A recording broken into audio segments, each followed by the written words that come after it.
Hello मेरे प्यारे दोस्तों, कैसे हैं आप सभी।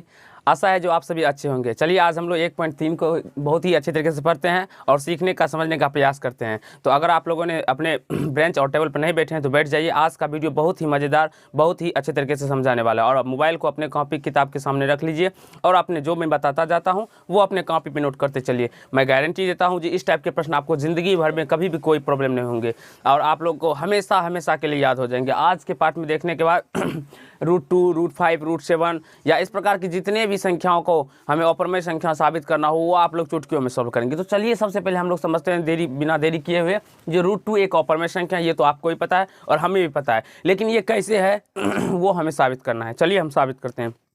सबसे पहले अगर हमें किसी भी संख्या को अपरमय साबित करना होता है तो हम क्या कहते हैं, तो उसमें उसको पहले परिमेय मान लेते हैं। तो क्या करते हैं, तो इसमें भी वही करेंगे। चलिए सबसे पहले हम देखिए क्या करते हैं।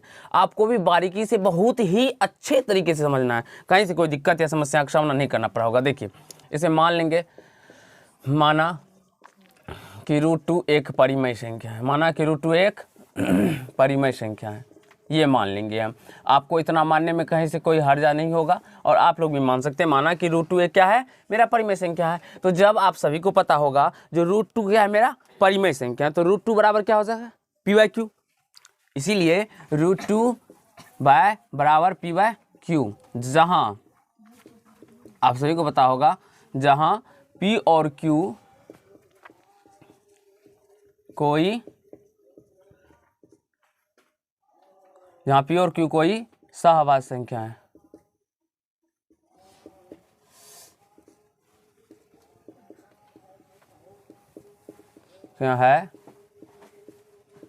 तथा q ≠ 0 हो। क्या है, q और p और q कोई यहाँ पे क्या है, हमारा सहवाची संख्या है। सहवाची संख्या का मतलब हुआ जिसमें एक छोड़कर और कोई दूसरा उभयनिष्ठ गुणनखंड नहीं होना चाहिए। एक यानी कि केवल और केवल एक जो भी संख्या आएगा उसका केवल एक गुणनखंड आएगा। अब देखिए हम क्या करेंगे, तो दोनों तरफ वर्ग कर देंगे। दोनों तरफ वर्ग करने पर जो इसका प्रोसेस है वो आप लोगों को भी करना होगा। देखिए आप लोग बिल्कुल ही अच्छे तरीके से, अगर आपको अच्छे से दिखाई नहीं पड़ा तो मोबाइल का क्वालिटी को बढ़ा लीजिए, फिर तो आपको अच्छे तरीके से दिखाई पड़ेगा। ठीक है, तो दोनों तरफ वर्ग करने पर तो वर्ग कीजिएगा तो ये √2 का स्क्वायर हो जाएगा और ये p/q का स्क्वायर हो जाएगा। यहाँ से हो जाएगा, बाबू अच्छे से समझिए। यहाँ पे अब √2 का स्क्वायर करेंगे तो 2, अब p/q का स्क्वायर करेंगे तो यहाँ से p² हो जाएगा। अब यहाँ से हम क्या करते हैं, तो हम क्या करेंगे, तो यहाँ से इस 2q² को क्या कर लेंगे, तो इधर लेके आ जाएंगे। तो 2q² बराबर क्या हो जाएगा, p²। तो यहाँ से q² बराबर क्या हो जाएगा, p²/2। यहाँ से q² क्या हो जाएगा, p²/2। अब देखिए आप सभी को समझना होगा, अगर मान लीजिए यहाँ पे p² में क्या है, 2 से भाग है, यानी कि p² जो होगा मेरा 2 से भाग लगेगा, तभी ना उसके नीचे 2 आया है। तो अभी यहाँ पे p² जो है मेरा क्या है, 2 से विभाज्य है। तो अगर p² 2 से विभाज्य है तो अगर मान लेते हैं यहाँ पे कोई संख्या है जैसे कि 2 का पावर 3 है और ये मेरा 2 से विभाज्य है, इसका मतलब ये p भी 2 से विभाज्य होगा। यहाँ पे p है स्क्वायर, जब ये स्क्वायर मान लेते हैं, स्क्वायर ही है, ये 2 से विभाज्य है, इसका मतलब ये यहाँ पर जो संख्या है वो भी इससे विभाज्य होगा, 2 भी 2 से विभाज्य होगा। उसी प्रकार p² 2 से विभाज्य है, इसीलिए p भी क्या होगा, तो 2 से विभाज्य होगा। लेकिन यहाँ इसीलिए चूंकि p² 2 से विभाज्य है, अतः p भी 2 से विभाज्य होगा। पूरे बेसिक तरीके से मैं आप लोग को समझाऊंगा, सिखाने का प्रयास करूंगा। देखिए p भी क्या होगा, मेरा 2 से विभाज्य होगा। अब देखिए हम लोग पुनः मानेंगे, पुनः माना कि p बराबर में 2m मान लेंगे। ठीक है, क्या मान लेंगे, p बराबर में 2m मान लेंगे। अब दोनों तरफ वर्क कर दीजिए,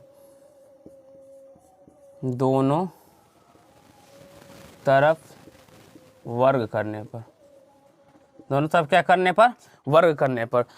आई होप आप सभी को समझ में आ रहा होगा। जो p² बराबर हम p बराबर 2m मान लिए, माना कि p बराबर 2m। अब दोनों तरफ वर्ग करेंगे तो ये p² हो जाएगा और ये क्या हो जाएगा, तो 2m का स्क्वायर करेंगे तो ये 2 का स्क्वायर 4 और m का स्क्वायर m²। तो यहाँ से p² बराबर क्या हो जाएगा, 4m² हो जाएगा। ठीक, अब यहाँ से देखिए आप चाहे तो इसको समीकरण फर्स्ट भी मान सकते हैं इस कंडीशन को। कैसे? अब देखिए यहाँ से पी स्क्वायर, अब हम यहाँ पे लिखेंगे, देखिए तो पी स्क्वायर का मान हम यहाँ से 2q स्क्वायर भी लिख सकते हैं ना, 2q स्क्वायर, यहाँ के पी स्क्वायर का मान यहाँ से 2q स्क्वायर भी लिख सकते हैं। तो और बराबर कितना है, तो 4m स्क्वायर। ये समीकरण फर्स्ट से, समीकरण फर्स्ट से ऐसा हुआ, समीकरण फर्स्ट से इस प्रकार से हम लोग किए हैं। अब यहाँ से क्या किया, इस 2 से काट दीजिए, 2 दूना 4, तो यहाँ से क्या हो गया, तो q स्क्वायर बराबर हो गया 2m स्क्वायर। तो यहाँ से क्या हो जाएगा, m स्क्वायर को इधर लेके चले आइए, m स्क्वायर बराबर q स्क्वायर, अब भाग गुना में 2 था, इस बगल आ जाएगा तो भाग में 2 हो जाएगा, आ जाएगा ना। इसका मतलब क्या हुआ, q स्क्वायर भी, चूँकि q स्क्वायर 2 से विभाज्य है, विभाज्य है, इसीलिए q भी 2 से विभाज्य होगा, q भी 2 से विभाज्य होगा। इसको हम लोग सेकेंड समीकरण मान लेते हैं, ठीक है।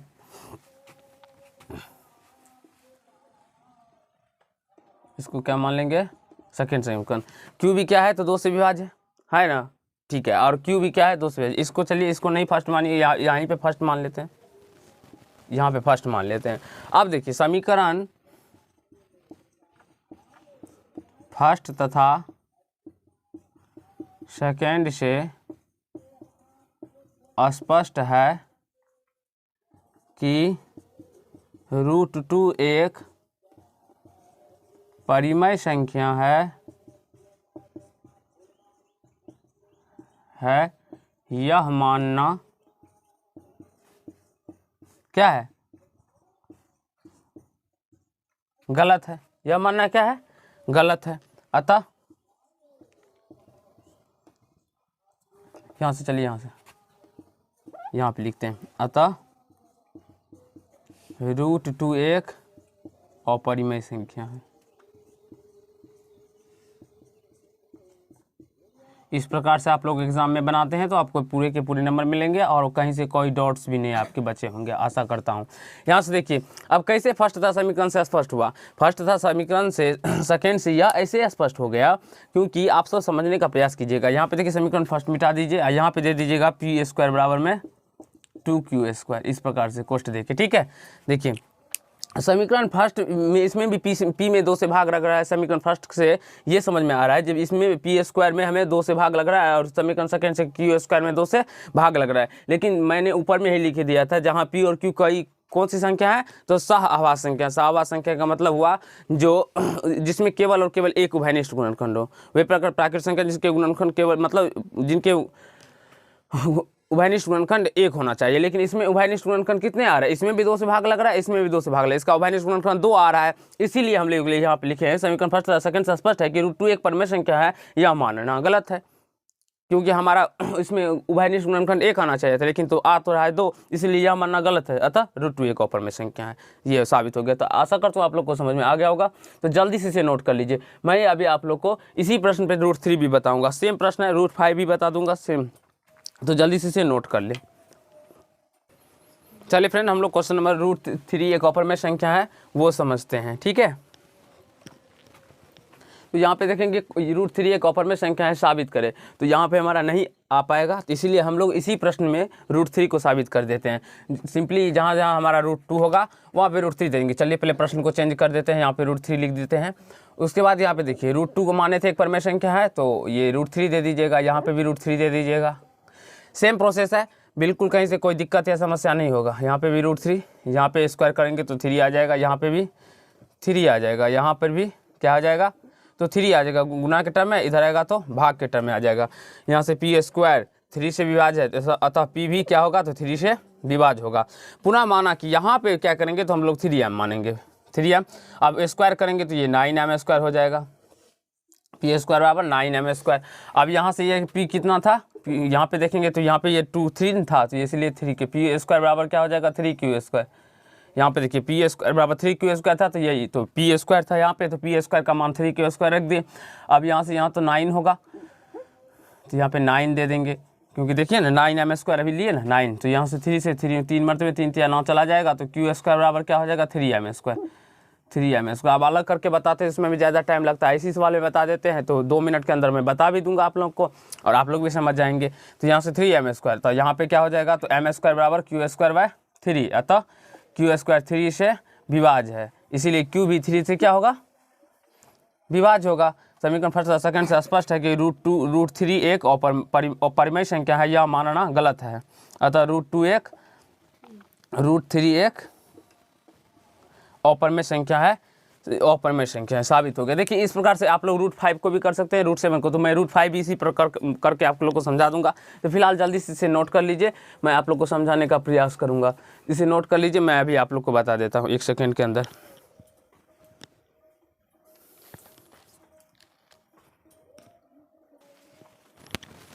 तो आई होप आप सभी समझ गए होंगे √3 एक अपरिमेय संख्या साबित करना। इसी प्रकार आप लोग 5 को भी बना सकते हैं, 7 को भी बना सकते हैं। तो चलिए अब हम लोग इस पार्ट में इतना ही समझेंगे, नेक्स्ट पार्ट में इसके आप लोग 5 √7 समझेंगे। आप नेक्स्ट पार्ट 2 में हम लोग 1.3 के क्वेश्चन 1 से समझेंगे, क्वेश्चन 2 क्वेश्चन 3 सारे प्रश्न को सॉल्व करेंगे, उसे अच्छे तरीके से समझने का प्रयास करेंगे। तो धन्यवाद दोस्तों, आज के पार्ट में इतना ही करेंगे। अगर आप लोग को ये पार्ट अच्छा लगा होगा तो वीडियो को लाइक कर दीजिएगा, कमेंट कीजिएगा, शेयर कीजिएगा और इससे पीछे के चैप्टर का वीडियो का डिस्क्रिप्शन में लिंक मिल जाएगा, तो उसको भी देखिए। धन्यवाद दोस्तों, आज के पार्ट में इतना ही।